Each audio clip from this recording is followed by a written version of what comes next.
Bom dia a todas e a todos. É uma grande alegria que eu venho aqui já nesse primeiro evento híbrido aqui na Escola de Magistrados, depois da pandemia.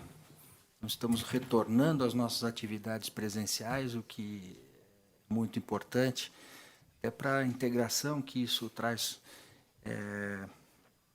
entre os colegas, e venho aqui para apresentar este evento que, para nós, é de grande importância.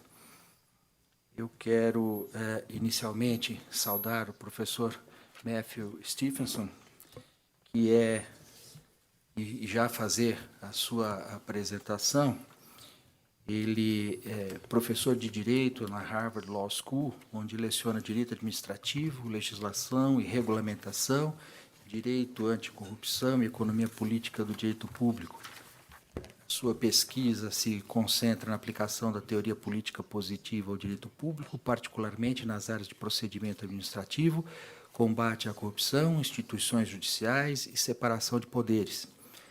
Antes de ingressar no corpo docente da Harvard Law School, trabalhou para o juiz sênior Stephen Williams, no circuito do Distrito de Colômbia, e para o juiz Anthony Kennedy, da Suprema Corte dos Estados Unidos. Ele é PhD em Ciência Política pela Harvard University e Juris Doctor pela Harvard Law School.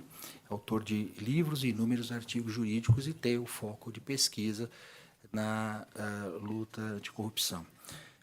Professor, é uma honra para a nossa escola da magistratura, da Justiça Federal da Terceira Região, tê-lo aqui para ouvi-lo e, na verdade, ele fará uma apresentação breve, mas o maior interesse dele, mais do que expor, mais do que falar, ele gostaria de ouvir, de trocar experiências a respeito do tema da sua pesquisa, que é o combate à corrupção.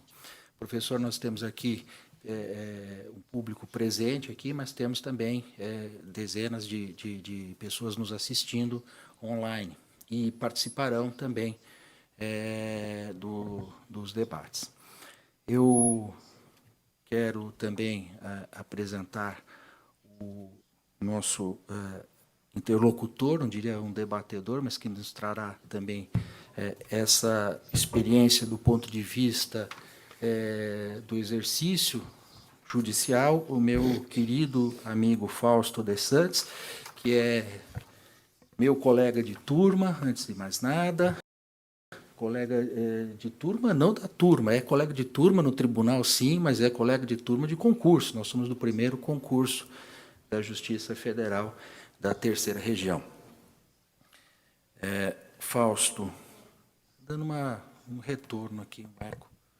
Fausto, como eu disse, juiz federal desde 1991, do primeiro concurso, atuou durante muito tempo na 6ª Vara Federal de São Paulo, especializada em crimes contra o sistema financeiro e lavagem de dinheiro.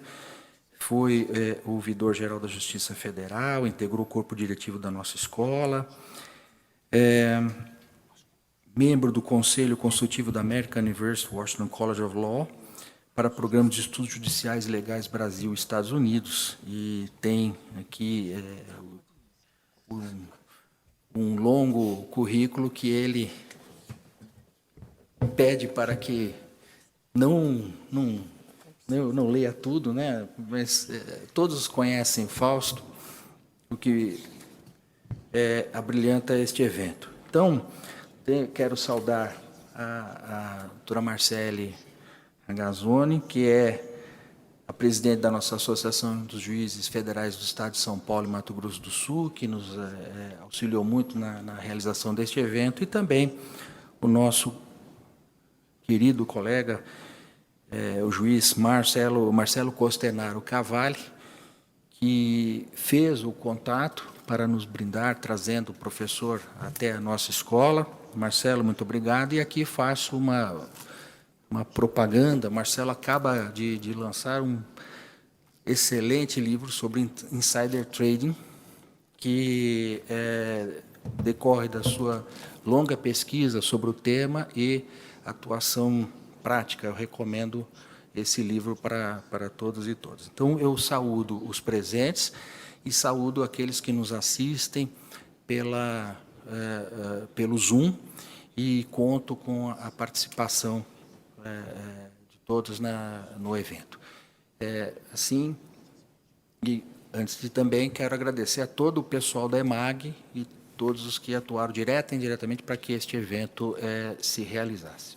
Professor, então, sem mais, eu passo a palavra ao senhor para as suas considerações,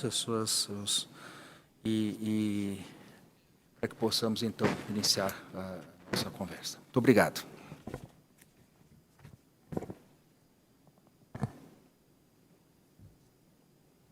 Muito obrigado por essa introdução gentil. Obrigado a todos vocês por estarem aqui. Obrigado por terem me convidado hoje.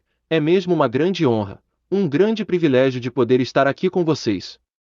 Graças à pandemia, faz muito tempo desde que nós poderíamos realizar eventos presenciais como este regularmente, e eu acho que esse foi um dos grandes custos da pandemia, além do óbvio custo humano.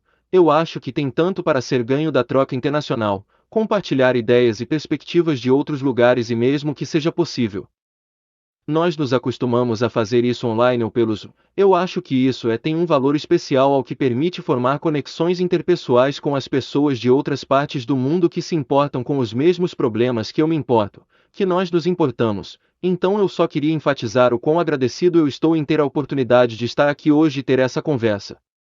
Como foi mencionado, eu não tenho um grande discurso preparado, nosso tempo junto é relativamente limitado.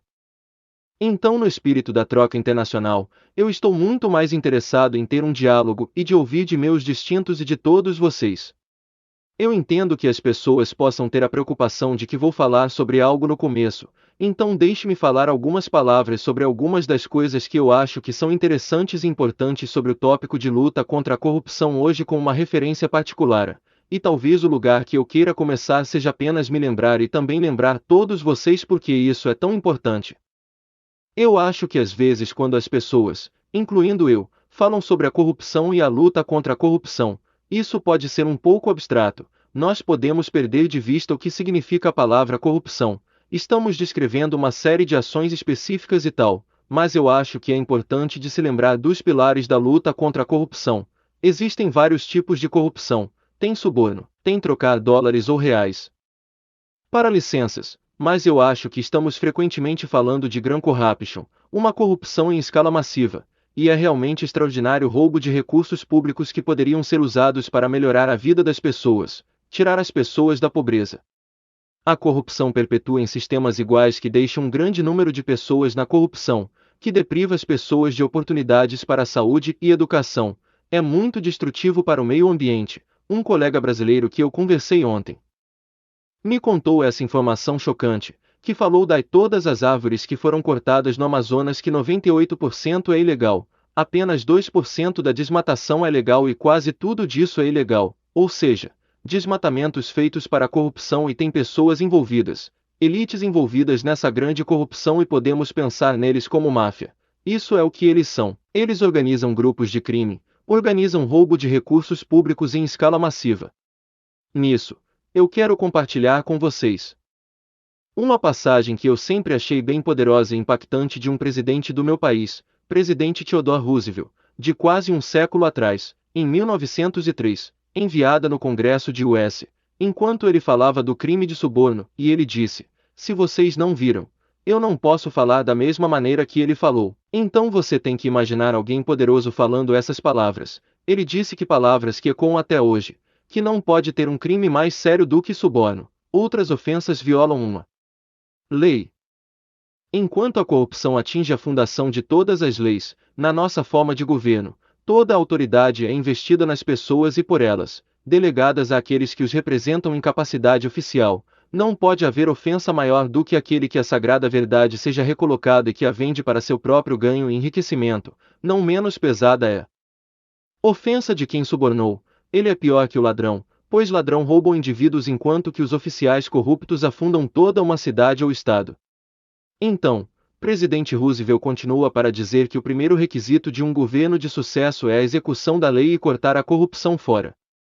Ele disse isso então e eu acho que é verdade agora, é verdade para o meu país de origem, nos Estados Unidos e é verdade para um país como o Brasil. Em respeito ao Brasil, eu sou um estrangeiro em seu país.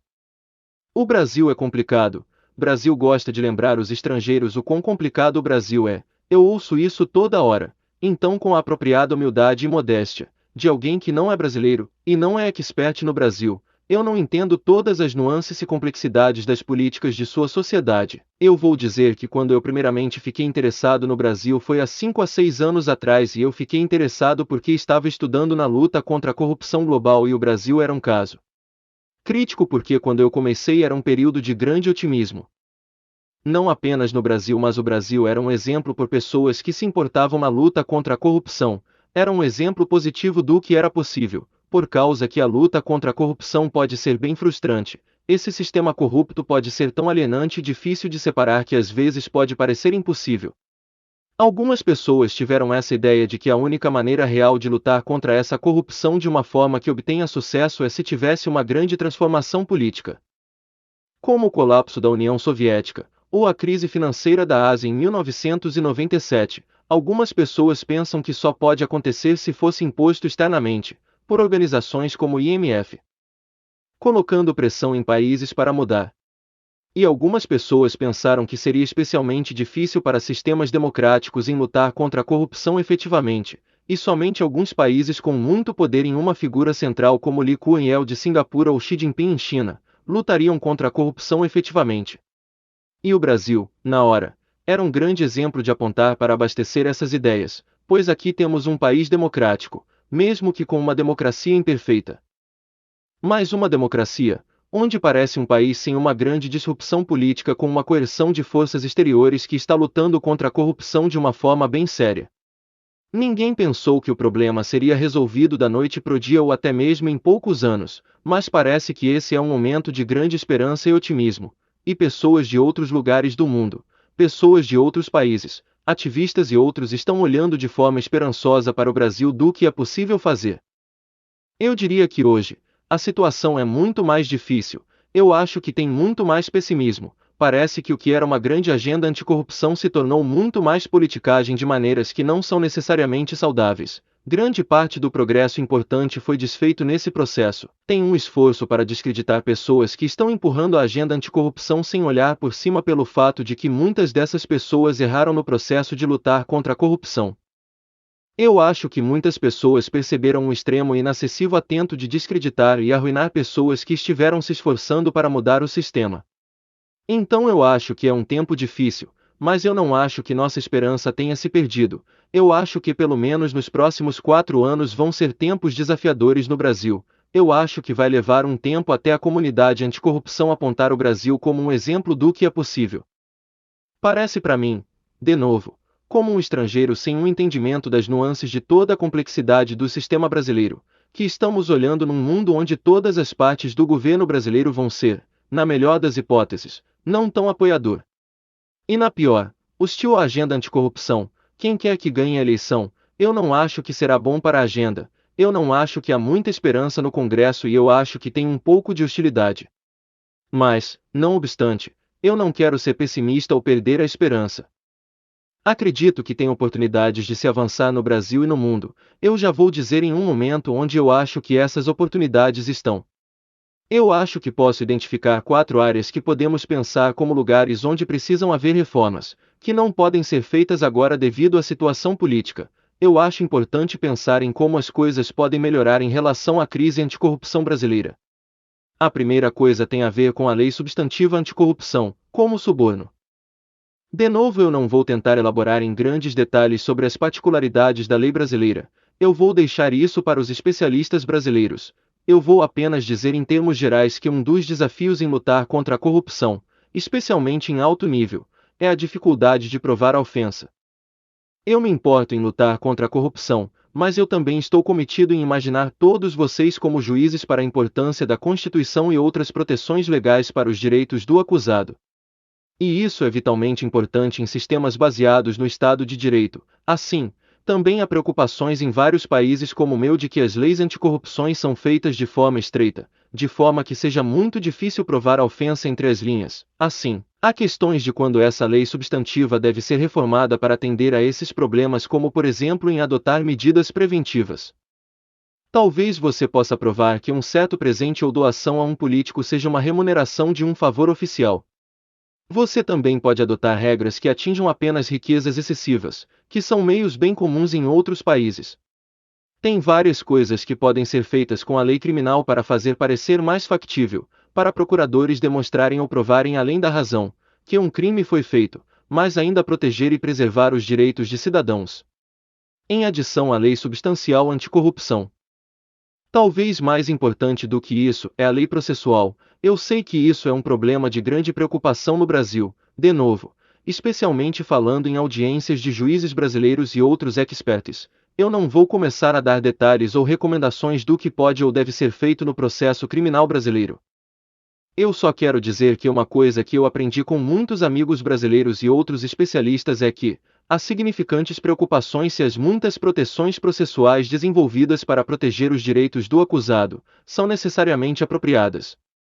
O design geral desse sistema talvez deixe mais difícil de obter sucesso em processar aqueles que têm riqueza e recursos para ter vantagem em todos os mecanismos que existem, para atrasar a uma extensão extraordinária a conclusão do julgamento criminal. Junto com o meu entendimento das leis de limitação, que te permitem efetivamente usar todo o tempo que ainda é disponível, de forma que em nenhum outro sistema é impossível, pois as limitações só podem ficar prontas na primeira parte do processo de cobrança criminal. De novo, aqueles acusados de ofensas devem ter o direito de apelo. Temos apenas que questionar quantas vezes têm que ter esse direito. Aqueles que são acusados de crimes sérios devem ter seus direitos protegidos. Mas há sérias questões sobre em quais situações o design do sistema permite criar oportunidades para melhores e melhores defesas.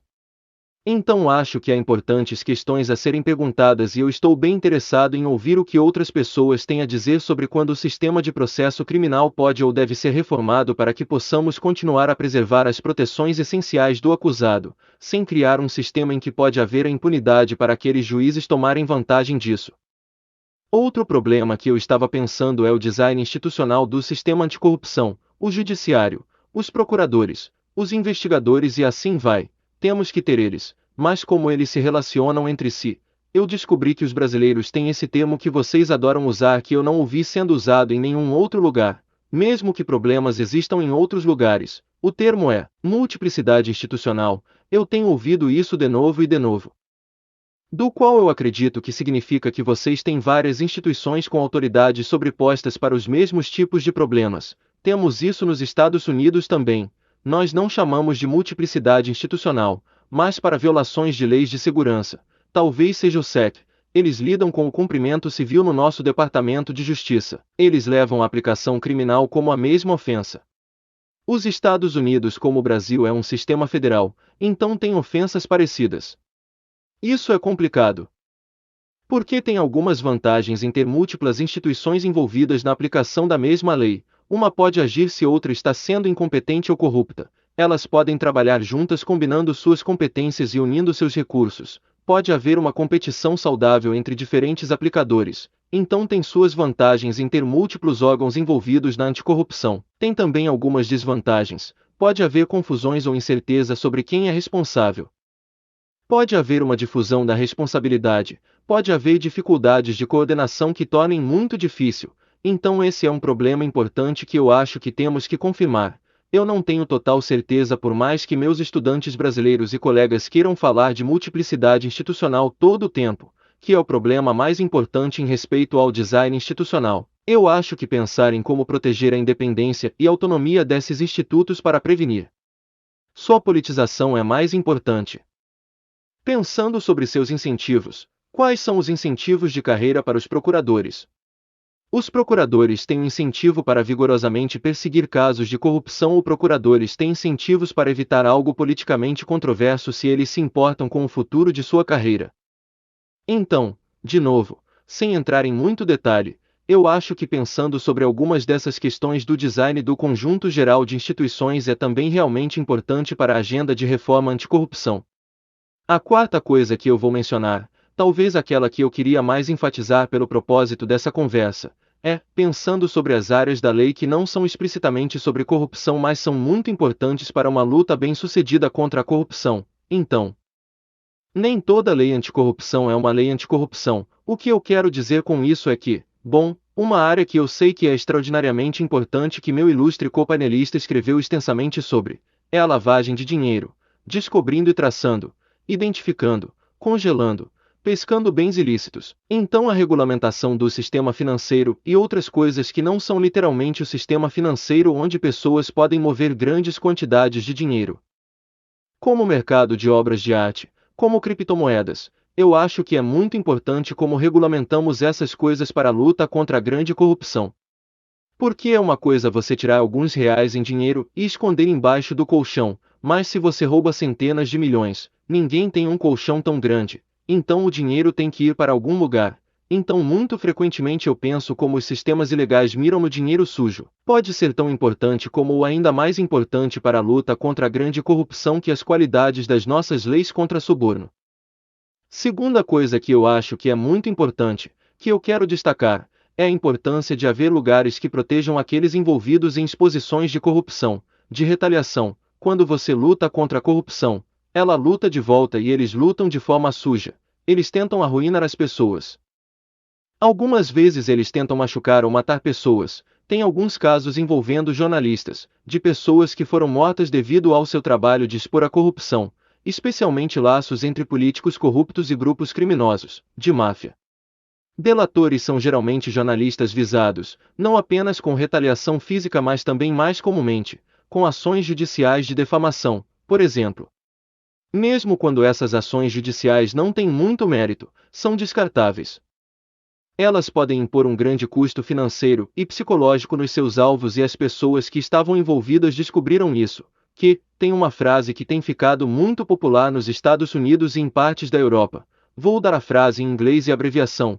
Eles chamam de ações judiciais estratégicas contra participações públicas, ou SLAPP suits, e tem um movimento progressivo em muitas jurisdições chamados de legislação anti-SLAPP que torna mais fácil de dispensar casos de defamação que são feitos cedo demais no processo ou em alguns casos criar mecanismos para pessoas que são os alvos dessas ações. Esse é outro exemplo, mas de novo, lei de defamação não é literalmente lei anticorrupção, mas o design dessas leis e leis de proteção aos delatores do país são vitalmente importantes para que você tenha um sistema efetivo para expor e investigar a corrupção. Leis são imunidades eficazes para procuradores e para esse assunto, juízes talvez sejam muito importantes também.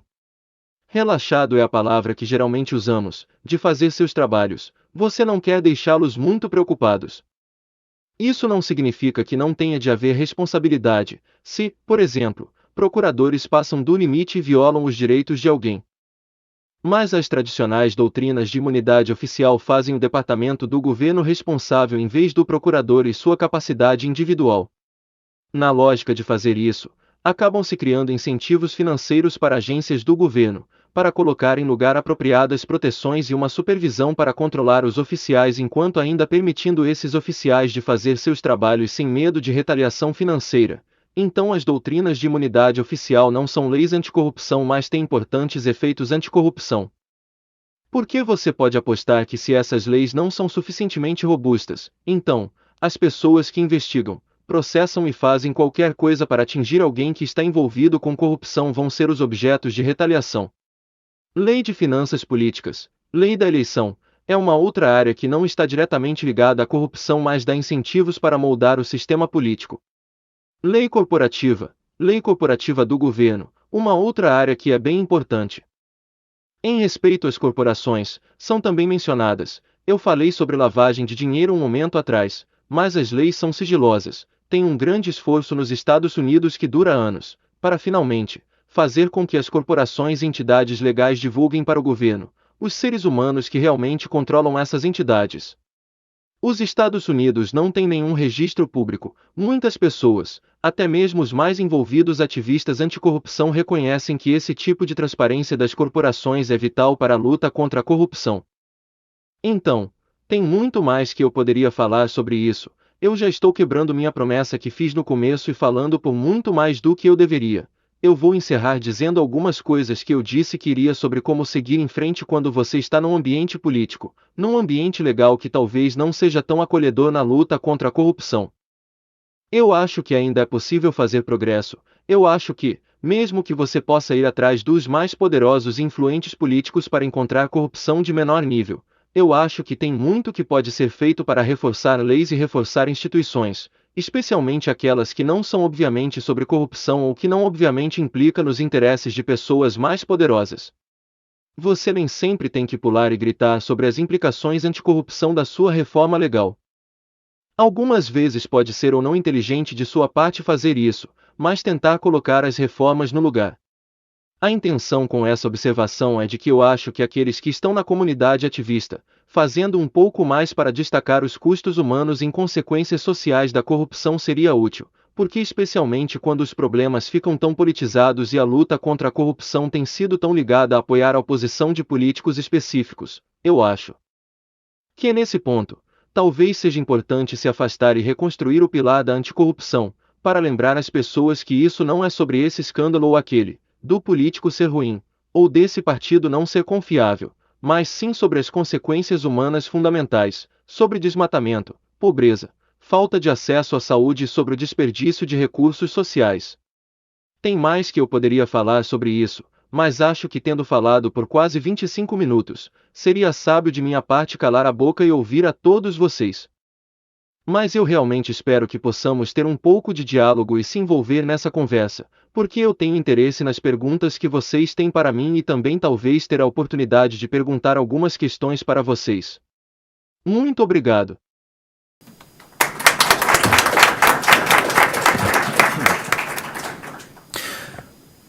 Obrigado, professor Matthew Stevenson. Muito instigante a palestra, certamente teremos muito mais para ouvir, mas o professor, como ele disse, ele quer a nossa participação. Antes de passar a palavra para o Fausto, eu quero fazer 2 registros. O primeiro, que haviam me pedido e eu me esqueci, que era o seguinte, de que quem precisar do aparelho de tradução simultânea, para pegar lá atrás, mas agora eu vi que todos aqui estão muito bem de inglês, parabéns. E quero registrar aqui, com muita alegria, a presença física de alguns colegas, e destaco o meu querido amigo, também colega de curso, de concurso, André Nekachalov, desembargador na 5ª turma e também na nossa seção criminal. O desembargador Flávio Lucas, do Rio de Janeiro, grande, estimado amigo, Renata Lotufo, Carolina Ayub, o Alessandro Afera, Renato Becho, Raecler, o Fernando ali atrás. É muito bom poder participar, né, Marcelo, de um evento na EMAG, vendo as pessoas aqui presentes. Isso é muito importante. O professor destacou vários aspectos aqui, eu não vou entrar neles, mas eu queria mencionar rapidamente que ele falou como o Brasil é um país complicado. É mesmo, é muito difícil explicar as coisas que acontecem aqui no Brasil. Eu até dizia um tempo atrás que se minha mãe perguntasse para mim como podia a Suprema Corte do Brasil, depois de 5 anos e de tantas coisas que aconteceram, dizer que uma determinada vara não tinha competência para julgar alguém, eu daria a ela como resposta nenhuma. Eu ia mudar o assunto, porque é difícil de explicar. É difícil de explicar para nós aqui dentro da área jurídica, quanto mais para as pessoas que não são da área. Isso é muito complicado. E uma outra coisa, dentre tantas que o senhor disse, a luta contra a corrupção é muito difícil também, porque quem está na corrupção fight dirty, joga sujo, e joga mesmo.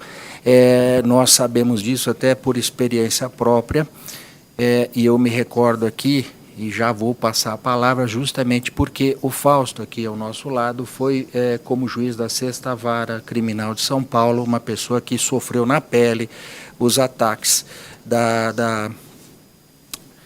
de quem se sentiu afetado pela disposição institucional de alterar aquele estado de coisas que a gente vivia no Brasil. Isso foi muito antes da Lava Jato. E eu me recordo, não é, Fausto, eu estava na vice-presidência da Associação dos Juízes Federais do Brasil à época, e nós lutamos muito lá, e acompanhei até o Fausto numa comissão parlamentar de inquérito que era ali, tudo estava sendo feito para desacreditá-lo, e a gente lutou ali para... Foram 9 horas de debate e eu ao lado do Fausto.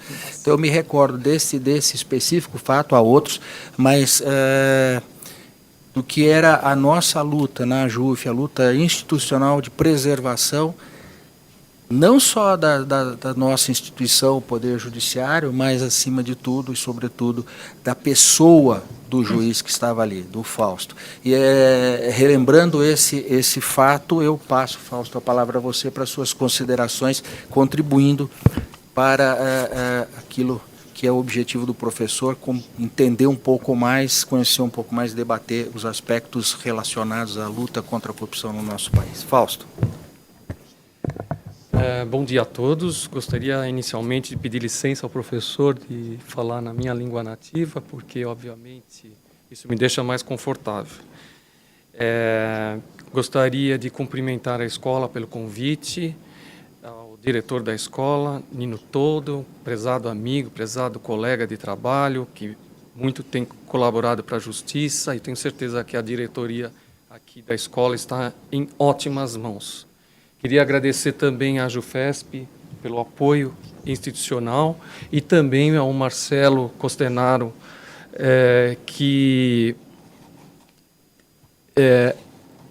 Cavalli, né? Faltou o último sobrenome. O Marcelo, ele trabalhou também na Sextavar, e eu tive o grande prazer de recebê-lo como juiz enquanto estava lá no primeiro grau, e a admiração minha é muito grande por ele. É um ótimo profissional, ótima pessoa.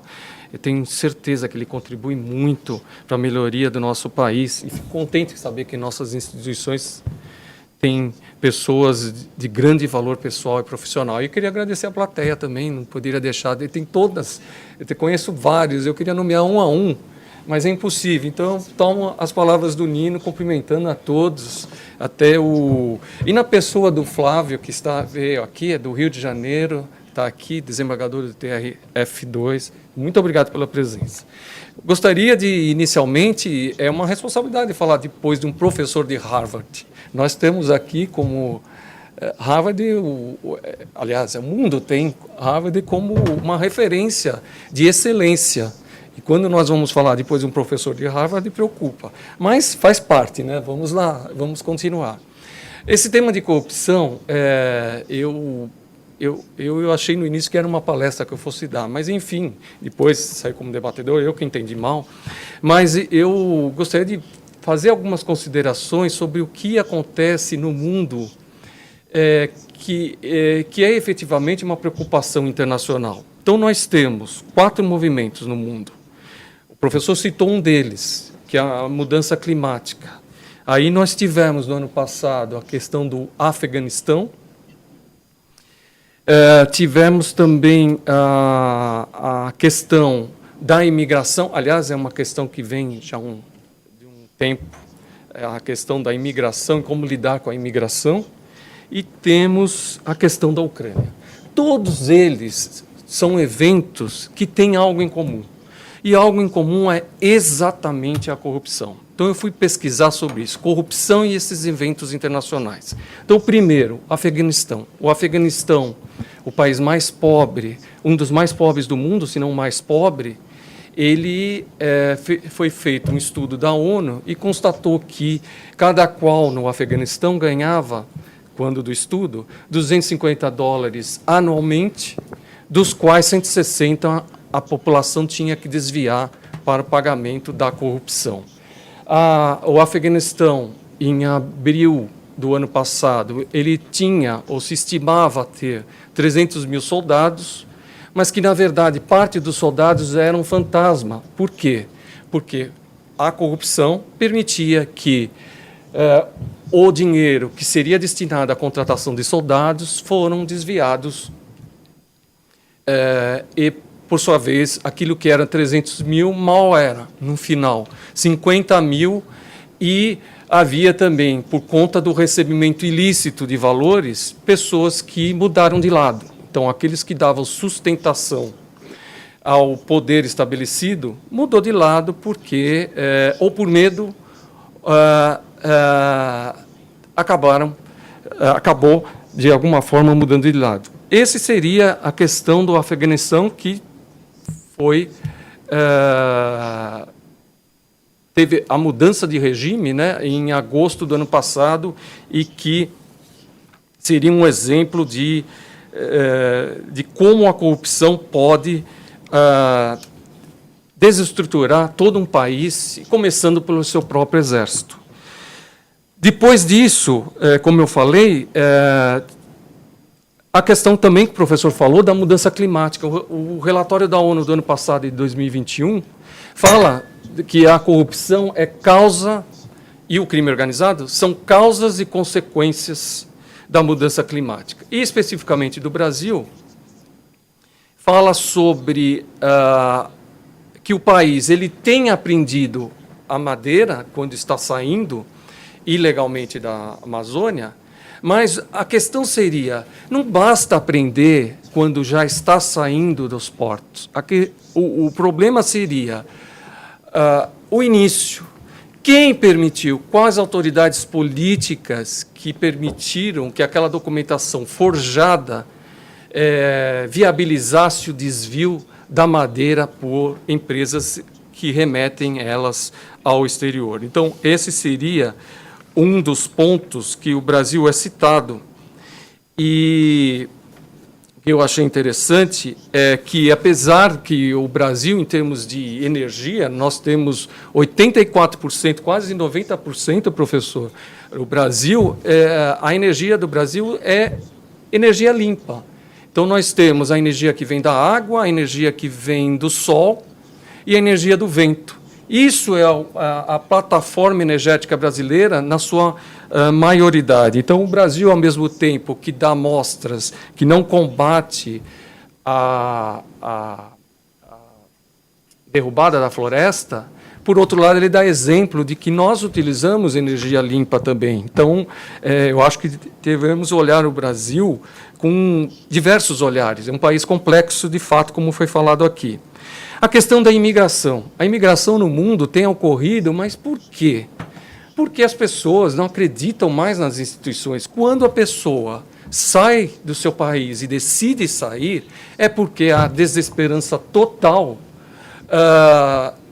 nos juízes. Porque os juízes é o último a dar um mínimo de garantia e garantia de proteção e tutela aos direitos humanos. E quando isso falha, obviamente a pessoa decide sair do país. E isso está acontecendo aqui, professor. Tem muitas pessoas que estão mudando do Brasil para Portugal, especificamente mais Portugal,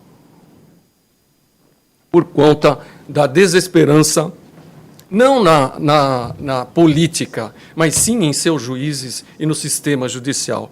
E nós temos a Ucrânia. A Ucrânia, eu queria citar, porque é um exemplo de muitos exemplos.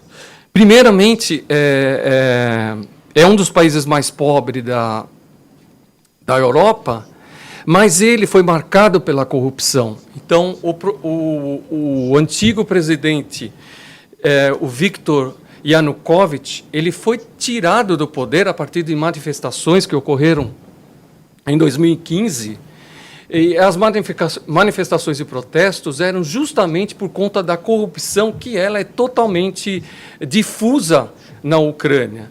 E na Ucrânia, tanto quanto na Rússia, existem os oligarcas que também faziam pressão sobre o governo em termos de obtenção de privilégios. E isso gerou toda uma insatisfação popular, que fez com que o presidente fosse substituído pelo Poroshenko, e o Poroshenko ficou no poder apesar da insatisfação continuar da população, mas ele conseguiu, pelo menos, conter os fluxos de dinheiro, o professor citou aqui criptomoeda, mas conseguiu romper fluxo de dinheiro, mas a insatisfação continuou. Até que veio o presidente Zelensky, eleito em 2019, com 73% da população o apoiando, e, abrindo um parênteses, né, gente, muitas pessoas tentam diminuir o presidente Volodymyr Zelensky,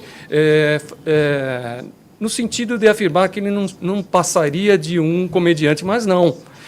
O presidente da Ucrânia, ele se formou em Direito pela Universidade Nacional de Kiev, e é uma universidade prestigiada na Ucrânia e é prestigiada na Europa. Então, não se trata só apenas, e para diminuir a figura de um presidente, falar-se em presidente que gosta de aparecer e tudo mais. Então, ele tem um suporte da população muito grande. E um dos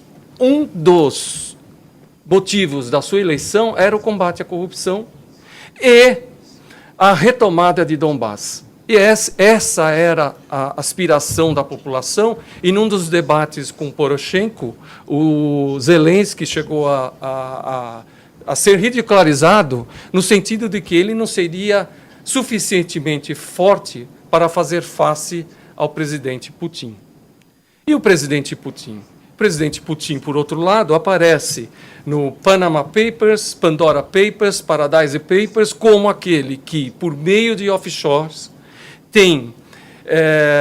isso eu estou falando pela informação da Transparência Internacional de Portugal. Por meio de offshores, o Putin, não sei, ele tem pago políticos europeus para que não fosse a Rússia retirada do sistema SWIFT antes da guerra.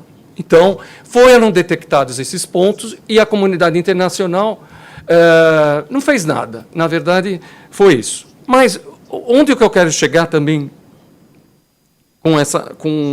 mencionando a Ucrânia?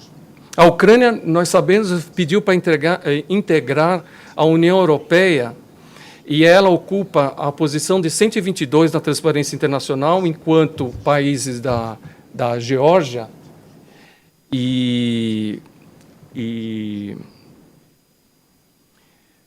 Geórgia e eu não me lembro qual que é o outro país.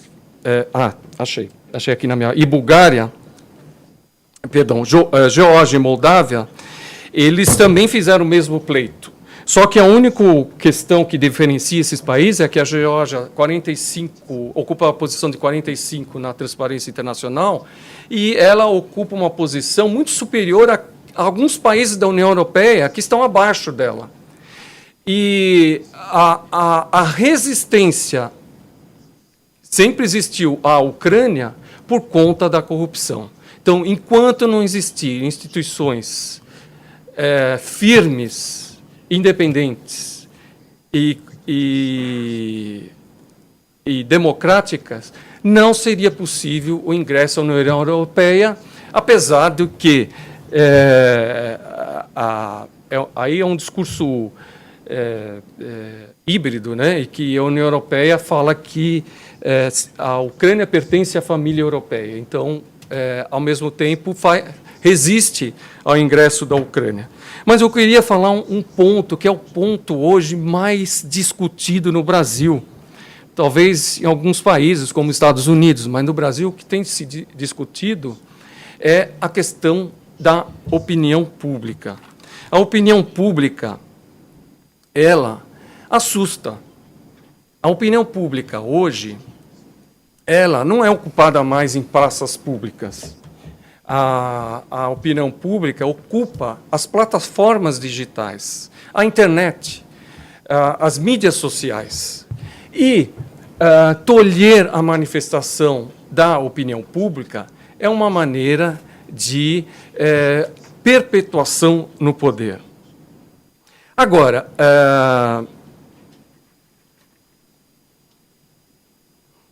a opinião pública, como bem falou o Nino, estive na frente, eu só estou repetindo porque o professor talvez não conheça a minha história de carreira, a opinião pública muito serviu à manutenção da credibilidade do judiciário, não é nem minha pessoal, mas credibilidade do judiciário, por conta de decisões judiciais. Eu lembro que muitas pessoas nem sabem isso, talvez nem saibam, mas eu era totalmente resistente à conversa com a imprensa, até que um assessor de imprensa aqui do Tribunal de Comunicação, que chamava, chegou até mim e falou: o senhor tem que ir para a imprensa, porque vão te destruir. E aí, quando ele me falou isso, eu falei, como assim? Eu não posso falar sobre os fatos que eu estou julgando. Fale qualquer coisa, fale sobre lavagem, fale sobre a Varig, mas fale, porque se não tiver o suporte da população, que pode refletir no Congresso Nacional, o senhor vai ser destruído. E nós estamos vendo o que acontece, que tem acontecido aqui no Brasil. Quando essa opinião pública é deixada de lado. Nós geralmente se aproveita de fatores externos que permitem que decisões judiciais polêmicas sejam tomadas em momentos únicos. Então, nós sabemos que a Lava Jato foi destruída na pandemia. Isso é um fato, quando toda a população estava desarticulada, preocupada com a sua vida pessoal. Era isso a preocupação de cada um, sobrevivência. E ninguém mais podia fazer nada, a não ser cuidar da sua segurança, usando máscaras ou seja o que for, tomando vacina e tudo mais. Mas a questão, para mim, é a opinião pública tem sido tão incômoda que tem sido tolhida.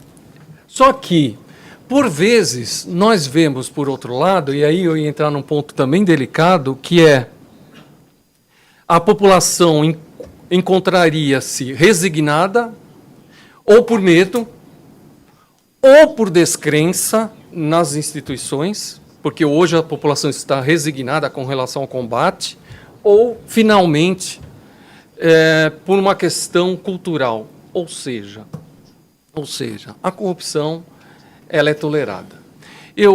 O professor falou aqui de assimetria. Eu acho que a primeira assimetria que existe é a assimetria pessoal. Pessoas querendo ter bens mais do que podem ter. Então, essa é a mente das pessoas, a questão cultural. Como lidar com a corrupção num país em que a corrupção é sistêmica e, por vezes, é interpretada como jeitinho, como traduzir isso, né? Uma maneira de se comportar com o brasileiro. Cortesia. Essa talvez seria a cortesia, recebimento de pequenos presentes, como falou o professor, seria o suficiente para justificar a corrupção? Então, a resposta minha é sempre não. Uma vez, dando palestra em Washington, um professor me falaram que eu deveria falar como deve se comportar uma empresa estrangeira num país, claro que não falava do Brasil, mas obviamente era dirigido ao nosso país, um país em que a corrupção é sistêmica. E aí a minha resposta foi, professor, faça como muitos colegas juízes e uma parte ordeira da população fazem. Fique em frente ao ônibus. Existe uma máxima que fala, a corrupção você pode entrar no ônibus e achar legal. A corrupção seria um ônibus. Você entra no ônibus, acha bacana, você fica do lado, finge que lá não acontece, ou fica em frente do ônibus. Então, a minha resposta, porque me pegou de surpresa, eu falei, vamos ficar na frente do ônibus. Nem que o ônibus não seja inibido, mas, no mínimo, pode ser reduzida a sua velocidade. Foi o que eu respondi na época, até tinha lido um texto em estrangeiros, a respeito. E, professor, o Brasil realmente foi exemplo de combate à corrupção há 5 anos atrás. Eu me lembro que o Instituto, a Academia Internacional Anticorrupção, a IACA, com sede em Viena, eu cheguei a estar lá e um grupo de alunos veio para cá em Brasília, visitar o Brasil para conhecer, e maravilhados com o combate à corrupção, e, infelizmente, nós vimos o que deu a história. o professor falou muito bem do... Bom, não cabe... o professor falou... eu concordo com tudo que o professor falou, mas eu queria fazer um exemplo para o professor. O professor citou como uma das sugestões uma lei que pune o enriquecimento ilícito.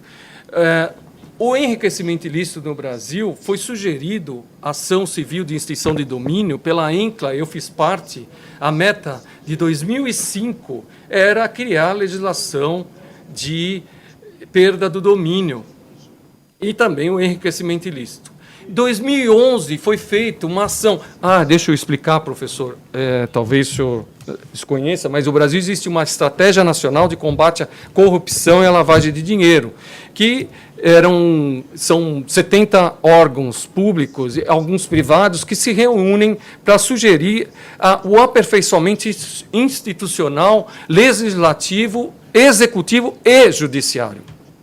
E a meta de 2005 se transformou na ação de 2011, e a ação de 2011 também era ação civil de extinção de domínio. O que aconteceu até hoje? Nada. Foi feito projeto, está no Congresso Nacional, não há nem mais força para pedir a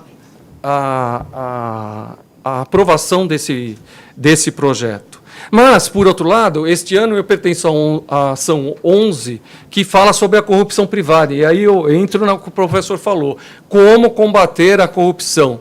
Eu digo, vindo de fora, ou com o Tribunal Internacional Anticorrupção, que é uma das medidas que eu acharia interessante que fosse criado, integrados por juízes não de países corruptos ou com péssima avaliação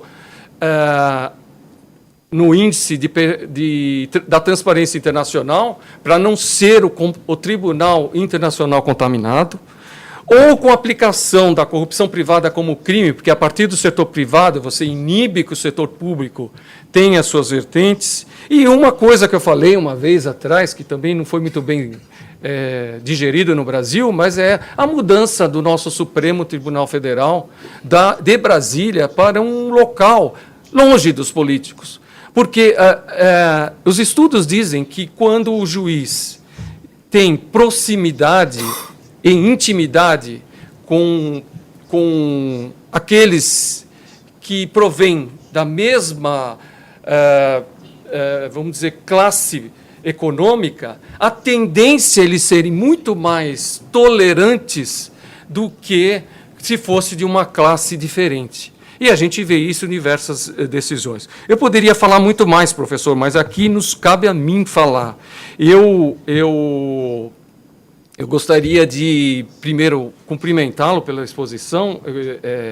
É difícil combater, mas tem que se continuar. Nós temos que não baixar a cabeça. Não sei se o senhor sabe, mas ontem passou aqui no Senado, na comissão, uma regra que tolhe ainda mais os juízes, estabelecendo o caso, aumentando a pena do crime de abuso de autoridade nos casos de violação à prerrogativa da OAB, e penas bem mais altas, de forma a desestimular totalmente aqueles que combatem a corrupção. E, só para terminar, aqueles que agem por vingança, né, eles têm que cavar duas covas. Ele pode conseguir um objetivo inicial, mas o maior bem que pode ter uma autoridade pública é a sua credibilidade. E a credibilidade não pode ser arranhada, principalmente quando vem do exemplo de cima, quando vem do exemplo não exemplo de cima, que está acontecendo no país. Mas, com isso, professor, eu queria deixar aberta para o senhor também fazer colocações que o senhor fica à vontade a partir daquilo que eu falei. E também a plateia fica à vontade para fazer suas perguntas. Muito obrigado.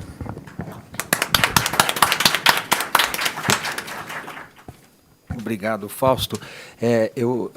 Antes de continuar, professor, o senhor gostaria de ouvir mais algumas perguntas, algumas considerações antes de se manifestar? O senhor gostaria de já falar sobre o que disse o juiz Fausto?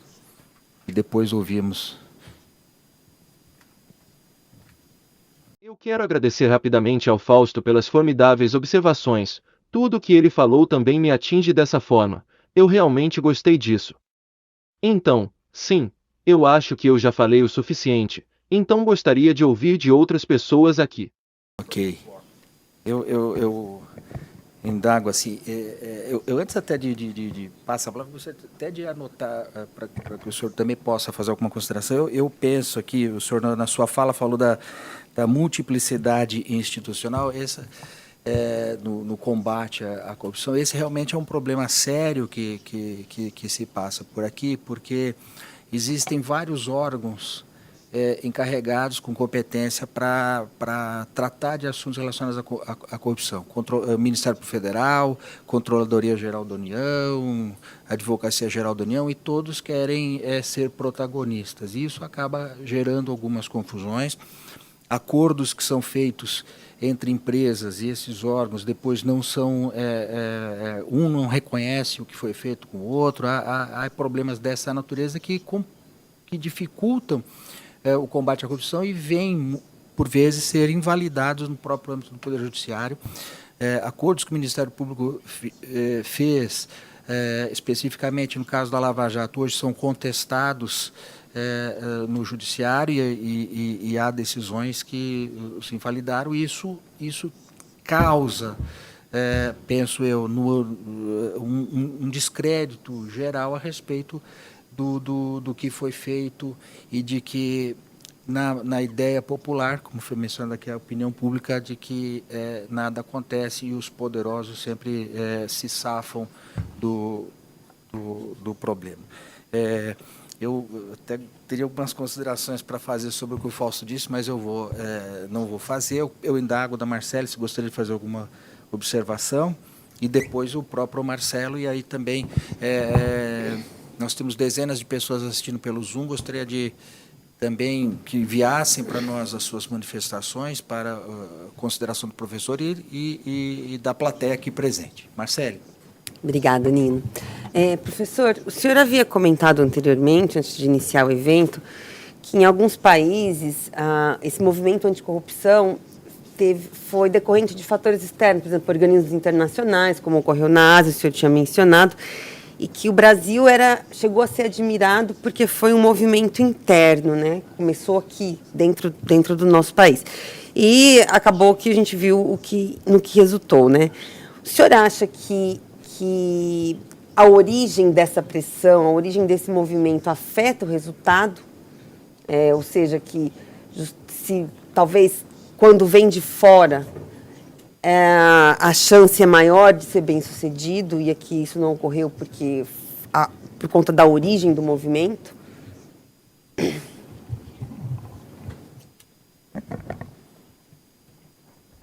Essa é uma pergunta muito boa. Eu não sei a resposta. Nós realmente não temos tanta informação para saber, mas o que eu vou dizer é que, em uma visão generalizada, quando as reformas anticorrupção ou reformas de bons governos mais amplamente são dirigidas primariamente por uma pressão de fora com muito apoio interno, doméstico, eles frequentemente não são muito efetivos. Então, de novo, uma das razões pelo qual o Brasil foi visto de forma otimista, não é só porque admiramos o Brasil.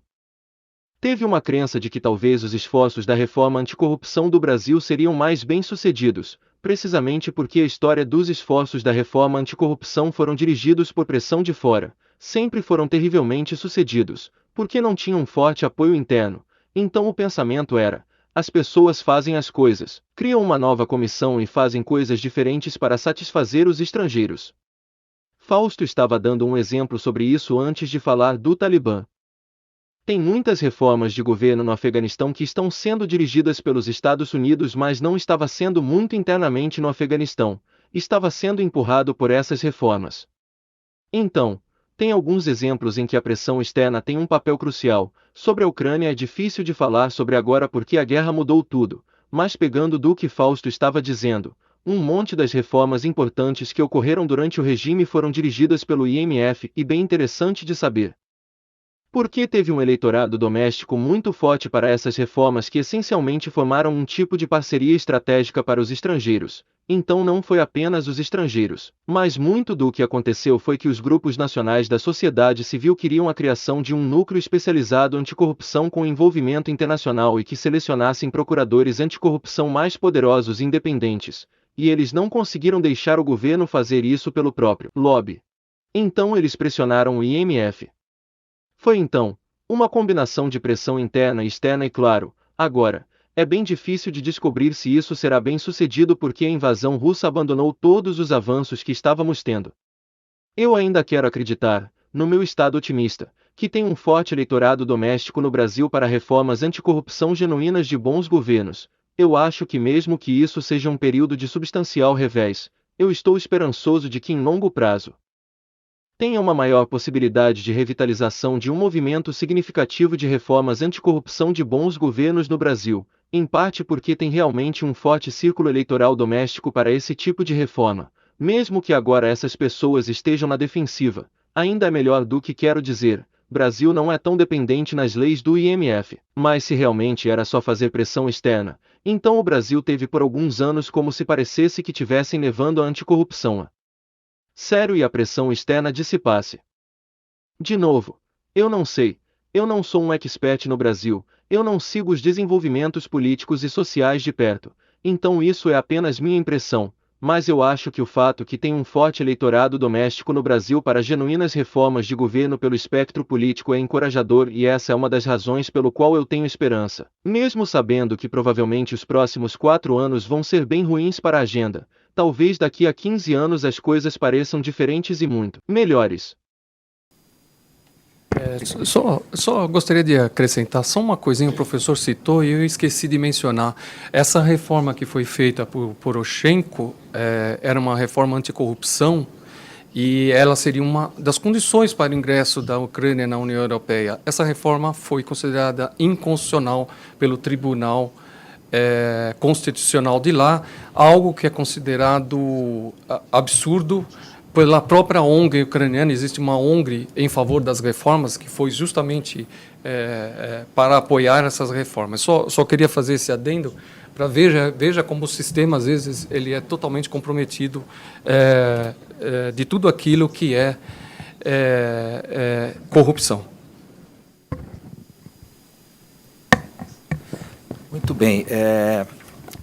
Agora, eu estou olhando aqui para... Nós temos ainda algum tempo até o final da sessão. Eu vou passar a palavra rapidamente para o Renato Becho, em seguida o Alessandro. Eles fazem as duas observações. O Renato Becho é juiz federal. Sim. Também é juiz federal, professor. E aí, parece que chegou também uma pergunta vinda do pessoal da internet, aí eu vou também passar ao professor e ele faz a sua consideração. Renato.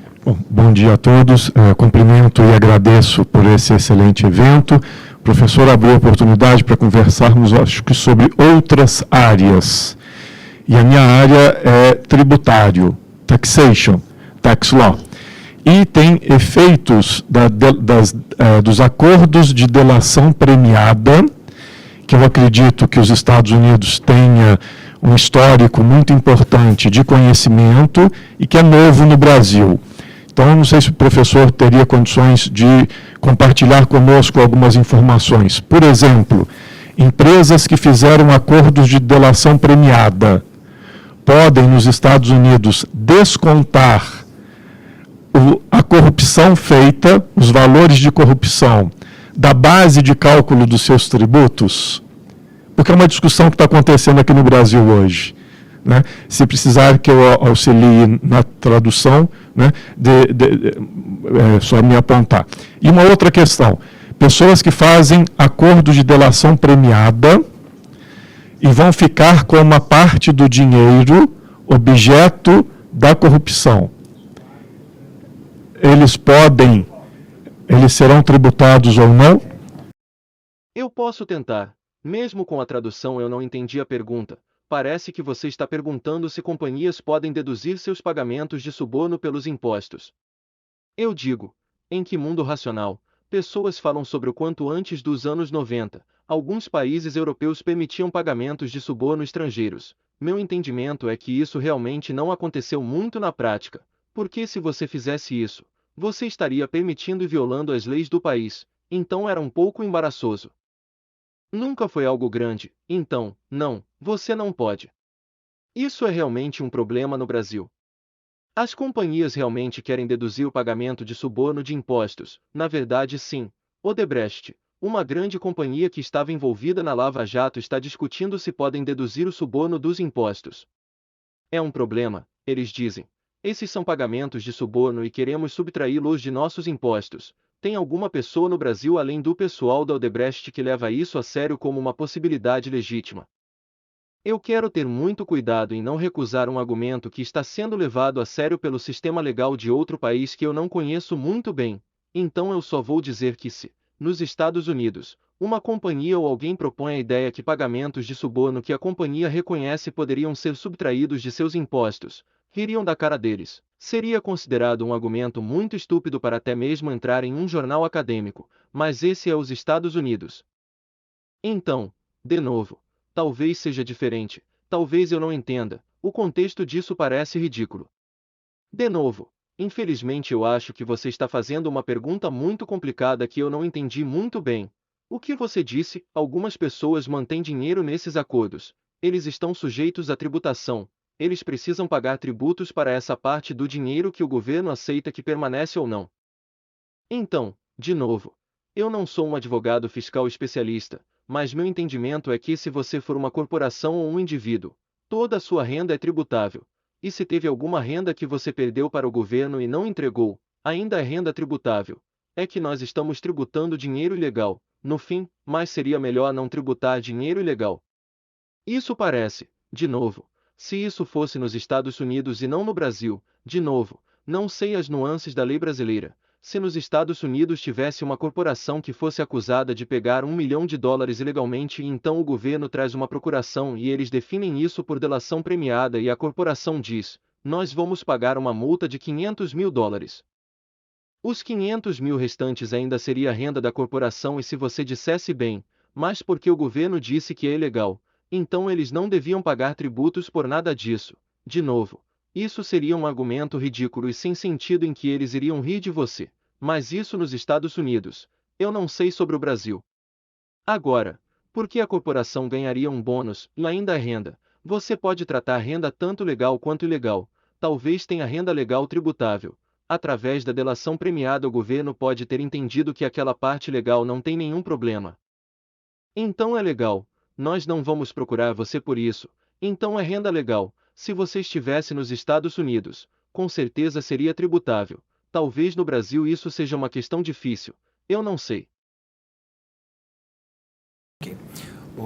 Eu vou passar a palavra ao Alessandro para fazer a consideração, porque daqui a pouquinho vai começar uma manifestação aqui ao lado que vai tornar impossível a continuidade do nosso diálogo aqui. E, além do que, já estamos no horário de encerramento previsto.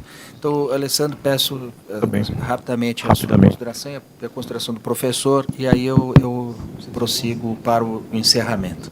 Bom, primeiramente, cumprimentar o professor pela sua exposição. Eu gostaria de fazer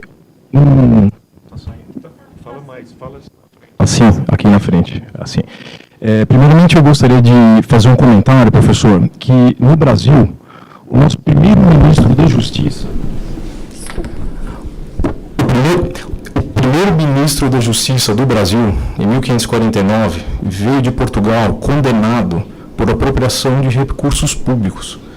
Então, isso leva à conclusão de que a corrupção no Brasil é algo que é histórico, é algo que leva muito tempo, e talvez tenha alguma relação com a forma de colonização do Brasil. O Brasil foi uma colônia de exploração, uma colônia de retirada de recursos, e muitas vezes temos a sensação de que essa retirada de recursos permanece até o presente momento, não mais feitas por um governo, por outro país, mas por grupos econômicos que se instalaram em posições de influência, trabalhando conjuntamente com o poder político. Mas a pergunta que eu gostaria de fazer para o senhor é que nós vimos avanços significativos em pautas como gênero, diversidade de diversas formas, graças a campanhas, graças à divulgação na imprensa, graças a ferramentas de conscientização pública e, sobretudo, com a utilização da tecnologia. Eu pergunto ao professor o que ele acha dessa possibilidade de colocar a pauta da corrupção com a mesma relevância, talvez, ou utilizando-se os mesmos mecanismos de outras pautas que receberam significativos avanços, tanto nos Estados Unidos como aqui no Brasil e, enfim, em diversos lugares do mundo. É isso, professor. Muito obrigado.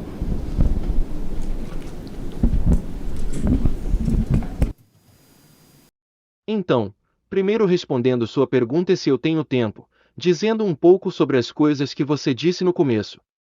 A resposta curta seria, sim, eu acho que a anticorrupção pode e deve usar técnicas similares a de outros movimentos sociais bem-sucedidos. Eu tenho certeza que há diferenças e você precisa fazer ajustes quanto à natureza daquilo pelo qual você está lutando. Mas muitas das técnicas que são úteis fora, são úteis aqui e você tem visto isso no Brasil e em outros países. Você mencionou algumas das coisas, mas eu acho que a habilidade de articular narrativas é algo muito importante. Quero dizer, pessoas como eu, sou um professor, eu gosto de dados, estatísticas e assim vai, mas eu acho que campanhas bem-sucedidas frequentemente precisam de narrativas, precisam de uma história com heróis e vilões, precisam alcançar as pessoas em um nível emocional. Algumas pessoas, assim como eu, têm dificuldade nisso, porque somos mais sobre lógica e racionalidade. Mas eu acho que isso é vital, só que ter um movimento em massa bem-sucedido, alcançar o conteúdo emocional nas dimensões humanas é muito importante. Eu acho que ser sofisticado sobre usar meios de comunicação também é importante. Eu não quero exagerar a importância dessas coisas, mas descobrir como alcançar as pessoas é bem importante. Descobrir como ter alianças também pode ser de muito valor. Uma das coisas que eu tirei de uma conversa bem interessante com ativistas anticorrupção nos Estados Unidos foi que eles chegaram em diversos grupos para ter seu apoio. Então, a comunidade financeira está frequentemente não no lado certo desses problemas de mudança social, mas as pessoas conseguem convencer a Associação Americana de Bancos que uma maior transparência estão em seus interesses, e isso foi muito efetivo. Então, algumas vezes, grupos de negócios vão ser seus adversários se você for um ativista anticorrupção. Mas às vezes, nos mesmos problemas você pode formar alianças estratégicas com esses grupos e é importante fazer isso. Às vezes você pode formar alianças com outros tipos de grupos. Então, como eu e Fausto mencionamos, problemas de alteração climática, por exemplo, talvez permitam ativistas anticorrupção de formar uma causa comum com ativistas da justiça do clima. Cultivando boas relações com a mídia, que pode espalhar a sua história, é muito importante. Então eu acho que tem muitas coisas que as pessoas podem e devem fazer para tentar fazer essas agendas avançarem. Eu não quero dizer que é sempre a mesma coisa, porque tem luta para a justiça racial, luta contra a proteção do meio ambiente, que são diferentes em alguns aspectos, então você não pode usar a estratégia de um em outro, mas no geral, absolutamente, eu acho que uns devem aprender com os outros. Você começou fazendo alguns comentários históricos do qual eu quero concordar, mas também alertar sobre o exagero. O ponto em que concordo é que eu acho que todos os países, todos os sistemas e pessoas são informados pela sua história e eu tenho certeza que a estrutura da corrupção e anticorrupção e a política brasileira hoje é influenciada pela longa história do Brasil. E se as coisas fossem diferentes 500 anos atrás, também seriam diferentes hoje. Ao mesmo tempo, não quero colocar palavras em sua boca, dizer que você disse isso, mas acho que todos nós devemos ter muito cuidado ao exagerar sobre a influência do que aconteceu séculos atrás relacionada ao que acontece hoje. Eu acho que tem um perigo no determinismo histórico e cultural e um problema em olhar como as coisas estão hoje e contar histórias sobre como isso foi inevitável. Então, de novo, eu não acho que você estava dizendo isso, mas como você invocou essas ideias históricas e eu ouvi isso de amigos brasileiros e outros que como você também enfatizaram essa visão determinística. Eu queria ir contra isso e uma forma que eu posso ir contra isso é, eu fiz algumas pesquisas nos últimos anos sobre meu próprio país, os Estados Unidos. Ainda tem corrupção nos Estados Unidos, mas tinha muita corrupção quando ele foi fundado. se nós viajássemos no tempo até 1850 e olhasse para os Estados Unidos, vocês pensariam, bem, eles têm uma cultura de corrupção que vai durar para sempre. Se você pegar um país como a Suécia, que frequentemente tem valores bem positivos nas estatísticas que Fausto estava falando sobre. Se você olhar em 1900, Suécia parecia uma sociedade bem corrupta de várias maneiras. Muitas pessoas acham que os países do norte são diferentes de Portugal ou América do Sul e imaginam que 600 anos atrás eles estavam sendo governados com a maior integridade possível, mas não é verdade. As coisas mudam porque as pessoas mudam as coisas. Então eu acredito em contexto, evolução histórica, economia, fatores e tudo isso, mas tudo aquilo que dá contexto a seres humanos, individual e coletivamente pode fazer a diferença. Então, e isso conecta isso à sua questão, absolutamente para fazer essas mudanças você deve descobrir o que tem que ser mudado. Deve descobrir as ferramentas e o que vai ser afetado e talvez daqui a 50 anos você possa olhar o que o primeiro-ministro da Justiça do Brasil disse e dizer uau. Aqueles eram os dias de batalha, as coisas estão totalmente diferentes agora, parece a mesma coisa da Suécia em 2022. Se você olhar a corrupção em 1800, eu disse 1900 mas é 1800, se você olhar a corrupção você acharia maluco como as coisas eram, graças a Deus que o sistema está melhor do que era. Muito bem, eu quero, já encaminhando para o encerramento, quero, em primeiro lugar, agradecer muito a presença do professor Matthew Stephenson conosco nesta manhã e dizer que esse tema vai ser objeto de outros cursos aqui na Escola de Magistrados e porque o que foi mencionado aqui, eu diria, professor, que isso aqui foi um aperitivo para que a gente possa fomentar o debate, aprofundar o debate e já fica aqui, desde já, viu, Marcelo, também, o convite para que o senhor volte a tratar deste tema e de outros conosco, se não presencialmente, por videoconferência.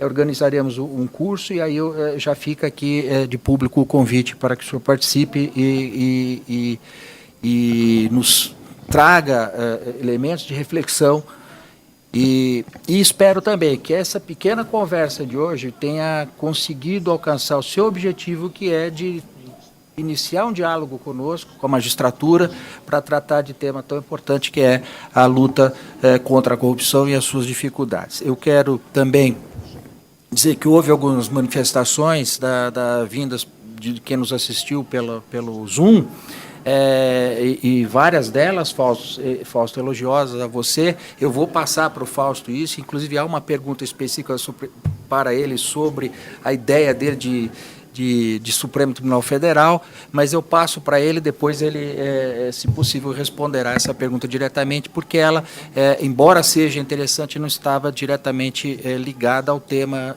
da palestra de hoje. Gostaria apenas de destacar uma mensagem que foi encaminhada pelo Walter, e eu vou ler aqui, porque acho que ela é bastante interessante, reflete um pensamento geral e que é o seguinte, eu abro aspas: parabéns ao palestrante convidado, mas fiquei especialmente muito feliz com a manifestação de nossos juízes, pois vivemos tempos muito complicados e sombrios. A corrupção direta e os favores aos amigos do poder são as piores mazelas da sociedade brasileira. Fecho aspas. Eu quero, sobre esta manifestação do Walter, dizer que nós temos realmente vivido tempos difíceis, tempos sombrios. Houve um grande entusiasmo, professor, a partir do processo da Lava Jato, mundialmente conhecido, mas houve um refluxo, houve uma volta, mas não é o momento, não é a hora de tratarmos disso, mas houve erros, houve acertos. Mas o que é importante deixar registrado, sempre, faço questão de dizer isso, que a sociedade brasileira, a despeito de tudo isso, pode acreditar, pode confiar no seu poder judiciário. Aqui, eu conheço todos os magistrados aqui, são pessoas absolutamente dedicadas e interessadas e trabalham muito para que nós tenhamos um país melhor. E é isso que nós esperamos. As instituições, eu gosto de deixar uma coisa sempre clara também, Fausto, que é o seguinte: o papel do juiz, não é de combate à criminalidade, porque nós temos um dever de garantir as garantias dos direitos fundamentais previstos na Constituição da República. E isso nós temos feito e vamos fazer sempre. O Fausto, como disse no início da minha fala, passou momentos difíceis, mas está aqui firme e forte trabalhando nisso, e isso é o que nós devemos sempre ressaltar. A luta, professor, para uma melhora institucional continua e continuará. Mas, enfim, com estas palavras, se eu entusiasmar, eu começo a falar demais. Então, já estou na hora de cortar, a Renata já está me dando cartão amarelo ali. Então, com essas palavras, professor, mais uma vez, agradecendo muito a sua presença, eu declaro encerrada esta sessão. E muito obrigado a todos, a JuFesp pela ajuda na tradução e ao pessoal da tradução que trabalhou muito aí para que esse evento fosse um sucesso. Muito obrigado.